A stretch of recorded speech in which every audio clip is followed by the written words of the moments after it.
मैनपुरी के करहल में समाजवादी छात्र सभा ने जिलाध्यक्ष हरीश यादव के नेतृत्व में राज्यपाल को संबोधित 5 सूत्रीय ज्ञापन उप जिलाधिकारी को सौंपा। ज्ञापन में छात्रों के शोषण, प्रतियोगी परीक्षाओं में पेपर लीक और युवाओं के भविष्य से जुड़े मुद्दों पर सरकार से तत्कालिक कार्रवाई की मांग की गई। छात्र नेताओं ने सोनम वांगचुक से वार्ता कर उनका अनशन समाप्त कराने, केंद्रीय मंत्री धर्मेंद्र प्रधान के इस्तीफे, पेपर लीक के दोषियों पर सख्त कार्रवाई, संबंधित एजेंसियों का पंजीकरण निरस्त करने तथा मृतक के परिजनों को सरकारी नौकरी देने की मांग भी उठाई। इस दौरान समाजवादी छात्र सभा के कई पदाधिकारी और कार्यकर्ता मौजूद रहे। जी निशा जी, आप भारी संख्या में यहाँ कलेक्टर पहुँची हैं, क्या मांगों को लेकर आई हैं आप? हम जब भी एग्जाम देते हैं, कोई भी एग्जाम वो कैंसिल हो जाता है, हमें इतना दूर दूर सेंटर दे दिया जाता है, दोबारा फिर एग्जाम देने के लिए वहाँ तक जाना पड़ता है। हम कब तक ये सब सहेंगे? क्या मांगे हैं आपकी? ये जो पेपर कैंसिल होते हैं और जैसे कोई भी भर्ती होती है उसका स्कोर कार्ड नहीं जारी होता है, हमें यही नहीं पता चल पाता है कि हमारे मार्क्स कितने हैं, रॉ मार्क्स कितने हैं, नॉर्मलाइजेशन कितने का मिल रहा है। किसी बच्चे को उसी शिफ्ट में ज़्यादा कम मार्क्स होके भी सिलेक्शन हो जाता है और किसी बच्चे का उसी शिफ्ट में कम ज़्यादा मार्क्स होके भी सिलेक्शन नहीं हो पाता। ऐसा क्यों होता है? क्या चाहते हैं हम बस यही चाहते हैं, कोई भी भर्ती हो तो उसका एक अच्छा सा स्कोर कार्ड जारी होना चाहिए, जो हमें पता चलना चाहिए कि आखिर सरकार कर क्या रही है। और कोई भी पेपर ऐसे कैंसिल कर देते हैं, ये लोग क्यों करते हैं? द्वारा एसडीएम को एक ज्ञापन दिया गया है, क्या मांगे हैं आप लोगों की? महामहिम राज्यपाल को हमने एसडीएम के द्वारा एक ज्ञापन देने का काम किया, जिसमें 5 सूत्री मांग है हमारी। प्रथम मांग है, सोनम वांगचुक जी इतने दिनों से धरने पर बैठे हुए हैं, उनके प्रशासन उनसे बात करके, सरकार उनसे बात करके उनका अनशन तोड़वाने का काम करे और जो भी उनकी मांग है उनको मांगा जाए। दूसरा हमारी मांग है कि धर्मेंद्र प्रधान अपने पद से इस्तीफा दें। तीसरी मांग है, जो जिस तरीके से एनटी ने पेपर लीक किया उस एजेंसी पर कथित तौर पर जानकारी जो भी संलिप्त है उस पर कार्रवाई की जाए। और चौथी मांग हमारी है, जो भी इसमें संलिप्त है उनकी एजेंसियों पर बैन लगाया जाए।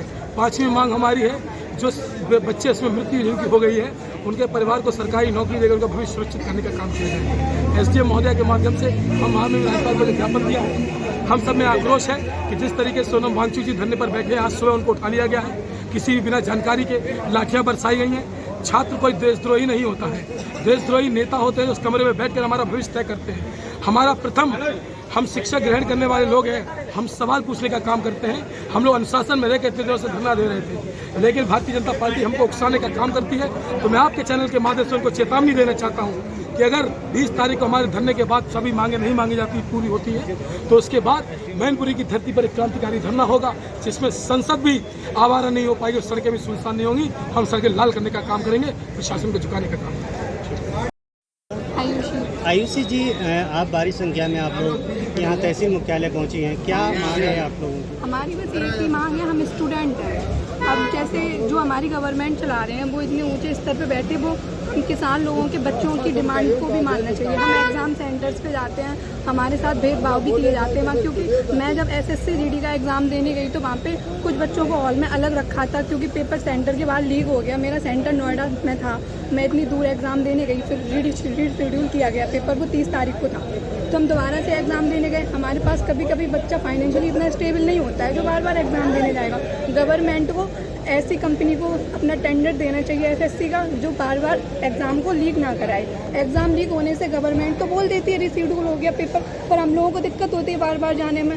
हम लोगों को एसएससी जीडी जैसे पेपर के लिए 2 साल देने पड़ते हैं, अब वो पेपर लीक कर देते हैं। गवर्नमेंट को तो कुछ इशू नहीं है, बच्चों के तो बहुत से बच्चे इस चीज़ को लेकर सुसाइड कर लेते हैं। और गवर्नमेंट क्या है, कौन सा एमपी है जो हम लोग, जिसने 12th नहीं कर रखा है, ग्रेजुएशन, जो पढ़े लिखे भी नहीं हैं, बस वो गवर्नमेंट में बैठे हैं, वो बच्चों की फाइनेंशियली चीज़ें नहीं समझते हैं। उनको इस चीज़ पर सुधार करना चाहिए और शिक्षा को थोड़ा अच्छा बनाना चाहिए, जो पेपर लीक ना हो और बच्चों को रोना ना पड़े।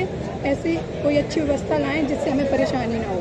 ठीक है, शक्तियाँ लेकर आप लोग तहसील मुख्यालय पहुँचे हैं, क्या मांगे हैं आप लोगों की? हम चाहते हैं कि शिक्षा मंत्री इस्तीफा दें, क्योंकि उसके जिस सीक्वेंस वो चला रहा है उस सीक्वेंस से शिक्षकों को कोई भी वो नहीं मिल रहा रिजल्ट। हम लोग पेपर देने जाते हैं, पेपर लीक हो रहा, दूर सेंटर जाता है, दूर सेंटर पे हम जाते, एक बार जाते, 2 बार जाते। हम भी गरीब इंसान हैं, गरीब घर से ही आते हैं। एक बार हम किराया खर्च करते, दोबारा खर्चे, फिर भी हमारा कोई रिजल्ट नहीं आता है। ऐसे कब तक चलेगा, कब तक पेपर लीक होगा? नीट वाले बच्चे पेपर लीक, हर उसमें पेपर लीक हो रहा। अगर सरकार आपकी मांग को पूरा नहीं करती है ऐसी तो हम ऐसे फिर प्रोटेस्ट पे उतरेंगे और क्या करेंगे? हमारे बच्चों का अधिकार यही है, हम प्रोटेस्ट ही कर सकते हैं और तो कुछ कर सकते ही नहीं है। सरकार से और मांग कर भी क्या सकते हैं। सरकार सुन नहीं रही है। सरकार इतनी अंधी बहरी सब कुछ हो चुकी है, वरना सुनना बच्चे की सुनना, मर रहा हो बच्चा, सुसाइड कर रहा हो, कुछ भी कर रहा हो, बट सरकार सुनने का नाम नहीं ले रही है।